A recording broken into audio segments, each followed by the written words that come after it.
Bu yerda janob telefon ichiga kirib ketgan, u bechora esa ertalabdan beri robotdek aylanib yuribdi. Shunaqami ota bo'lish? Mana ol.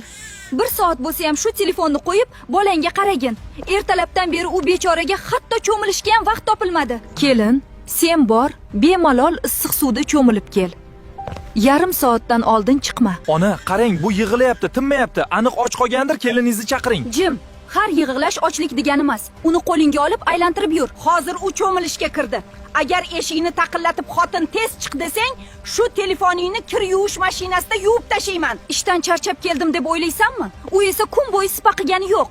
Bolani ikkalangiz ham dunyoga keltirgansiz. Nega faqat u yolg'iz katta qilish kerak? Rostini ayting, onajonlar, sizlarning eringiz hozirgacha nechta pampers almashtirgan? Kommentariyada yozing. Shunaqa foydali ma'lumotlarni o'tkazib yubormaslik uchun Thompson Land sahifasiga obuna bo'ling.